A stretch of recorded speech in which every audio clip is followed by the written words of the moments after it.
हम एक ऐसे दौर में दाखिल हो चुके हैं जहां सड़कों पर खुद कार गाड़ियां चल रही हैं, मसनूई ज़हानत हमारे लिए मज़ामीन लिख रही है और यहाँ तक कि हमारे फ़ैसले भी कर रही है। ये टेक्नोलॉजी वाकई हैरान कुन है, लेकिन जो जो ये मशीनें स्मार्ट होती जा रही हैं, हमारे सामने एक सवाल खड़ा होता है कि क्या इस डिजिटल दौर में हम इंसान वाकई इंसान रह पा रहे हैं या नहीं। अल्लाह ताला कुरान करीम में इरशाद फरमाते हैं, वलक़द कर्रमना बनी आदम, हमने बनी आदम को बड़ी इज्जत और तकरीम दी। एआई के इस दौर के अंदर इंसान की इस इज्जत और तकरीम को कैसे कायम रखा जाए, आइए 3 इस्लामी और इखलाकी ज़ावियों से इस पर बात करते हैं।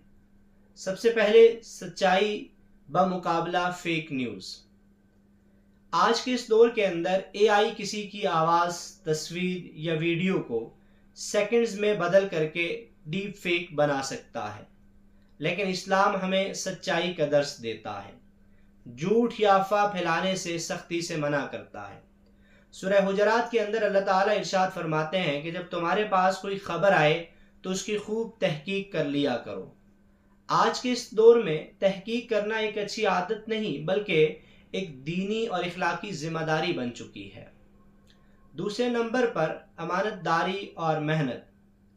आज के इस दौर में एआई ने हमारे सारे काम आसान कर दिए हैं, लेकिन इसके साथ साथ हम सुस्त होकर अपनी ईमानदारी और सोच को खो रहे हैं। तालिब इल्म अपना सारा काम एआई से करवा लेते हैं, मवाद एआई से कॉपी पेस्ट कर लिया जाता है। क्या ये ईमानदारी के उसूलों पर उतरता है? इस्लाम हमें मेहनत और इल्म के तलातुम की तरगीब देता है, ना कि धोखे और शॉर्टकट्स की। तीसरे नंबर पर इंसानी हमदर्दी और ताल्लुक।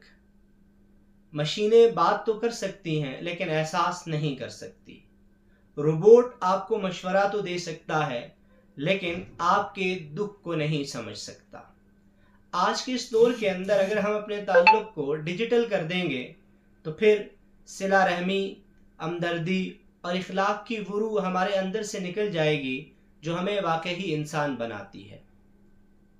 याद रखें, एआई कोई दुश्मन नहीं बल्कि एक बेहतरीन टूल है, लेकिन इसे खादम बनना चाहिए, आका नहीं।